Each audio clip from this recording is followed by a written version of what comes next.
Aloha, everybody. Welcome back to another episode of the Bodacious Rant. If you haven't gotten what we're talking about with the thumbnail and my traditional Hawaiian greeting, we're talking about one of Disney's latest remakes that I don't know why they keep making them. It's Lilo and Stitch, starring a whole fresh new cast, including some members from the original movies. And this is a spoiler-free review, so if you haven't seen the movie, or if you've seen, well, technically if you've seen the original, you already know what it's about, but feel free to give us a like to, show us your support, ring the bell for notifications, and of course subscribe. Appreciate you all for it. So yeah, this is literally just a remake of the, the beloved 2005 or 2006 animated film. I forgot 2002. When. 2002. Yeah. Wow. I felt like, it didn't sound right. 05 or 06. Like, damn. 23 years ago. I'm getting old. Anyways, so it's pretty much play by play where, Stitch or Experiment 626 escapes from the Galactic Federation, lands in Hawaii, and that's when he befriends a new Ohana with Lilo and her sister Nani, who are also struggling to make a life for themselves out there. And this is actually one of the few remakes I did not mind that they made. There are still some very poor choices they made, particularly with Jumba and Pleakley. I did not care for Billy Magnuson or Zach Galifianakis as those characters. Where at least Lion King, while I hated that one, at least they got Billy, what's the guy's name? Billy Eichner and Seth Rogen as Timon and Pumbaa. That I could forgive because they were actually funny. This was just a poor choice, but the cast for Lilo and Nani was adorable because Lilo's such a cute little kid, and Nani, I'm glad they actually went with a more realistic route that she's a young adult, almost late teenager herself. So I thought that added a little bit element of realism to it, but it was a pretty fun movie though. I was surprised how much I liked it. Bern, what did you think about this one? Yeah, I guess on the side of Disney remakes, this is definitely on the better side of it. That's not saying much because a lot of them are just pretty awful. Yeah.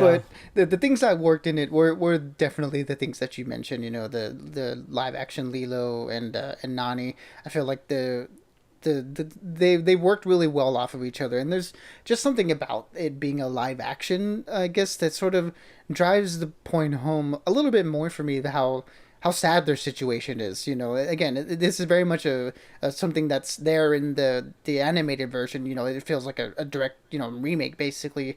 So all that stuff is there. It's just, I guess maybe because it was animated, it didn't land as hard for me. Or maybe just the time I saw it when I was a kid, that didn't sort of register. But yeah, that sort of sad element to it was definitely a little bit more apparent to me in the live action, and also just the way they shot it too.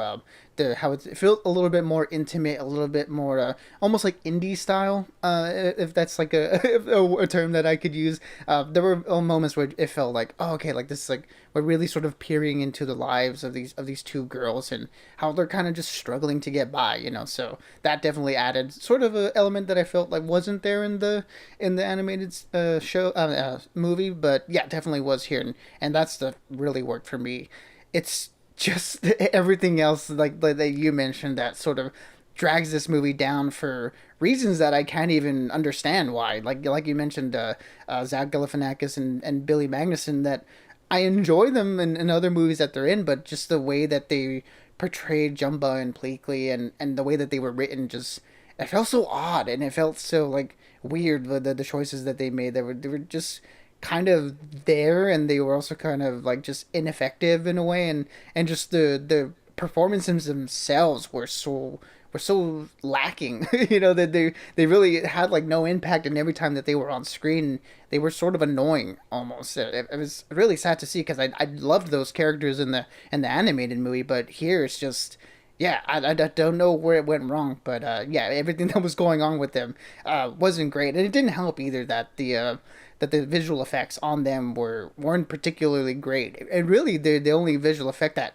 was amazing was Stitch, and it had to be Stitch because this is his movie basically. So I'm glad that everything that they did with him really worked for me. I mean, he looks great. It looks like almost a direct, like you took the character from animated and rendered him and made him realistic. So that was all good. The performance again was great. He's a sassy little monster like he was in the animated movie. So I'm glad that they kept all those elements there. So yeah, everything with Stitch was so much fun and really great. And I think audiences are gonna love that. It's just yeah, everything else that they did with that outside of Lilo, Nani, and Stitch was just man, I don't know how they dropped the ball this hard with all that stuff because it really could have been great had they just done what they did with the Lilo and Nani stuff, where they just directly adapted it, and it feels like they could have gotten away with it being really good. But yeah, just I don't know what went wrong there.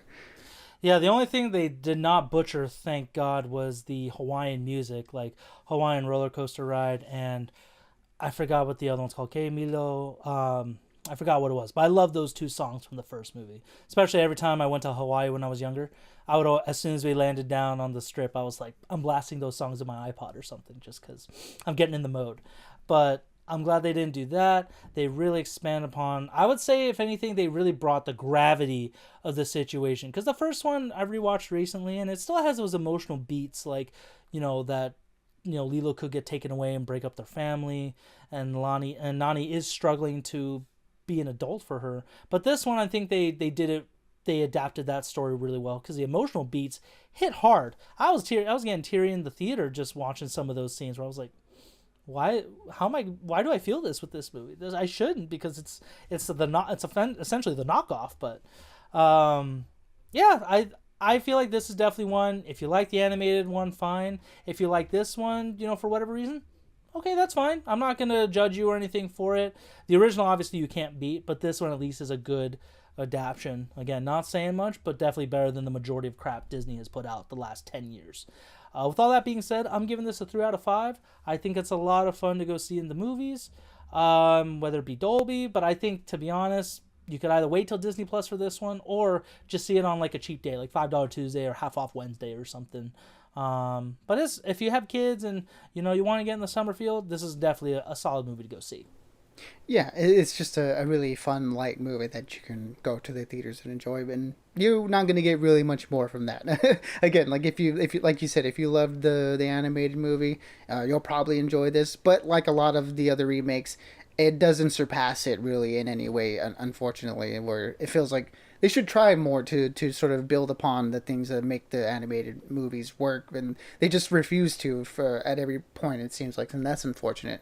Yeah, it does seem like narratively there's a little bit less going on in the background in this live action movie. It feels a little bit more streamlined. There's a decision made at the end of the movie that I'm not entirely sure I agree with, and kind of recontextualizes everything in a way that I don't know how I feel about. But again, the performances are good. The filming of it was interesting, but yeah, not really much else for me to say other than it's a fun time. If you like Stitch, you'll like him here. He is a lot of fun, and everything with him is great. Everything else is just sort of not up to par. But if you're just going to look for some hour and a half entertainment, you can do much worse. So yeah, for me, this one's going to be a 2 out of 5.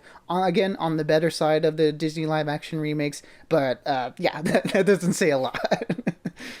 Yeah, it's a shame, but I hope Disney's got to stop with the live action, man. Just take a break from it, and if they can't find anything new to create, then shit, I don't know. I don't know what to do on that end. Yeah, But I feel like at this point, just remaster and re-release the animated movies and see if you can get like an anniversary thing going where people can just go watch the originals on the big screen, and that would be kind of cool because we haven't had that in prior like over 20 years. So like maybe putting those movies back in the theater is probably the best choice instead of trying to spend money on these sort of like soulless remakes.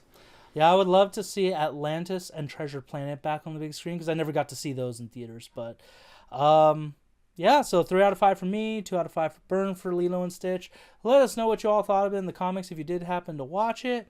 And also feel free to let us know what your favorite Disney movie is. Animated, live action, whatever. Love to get your thoughts on it. But until next time, everyone, stay bodacious and keep on ranting for us. Absolutely, everybody be good, be safe, and as always, we'll catch y'all on the next one.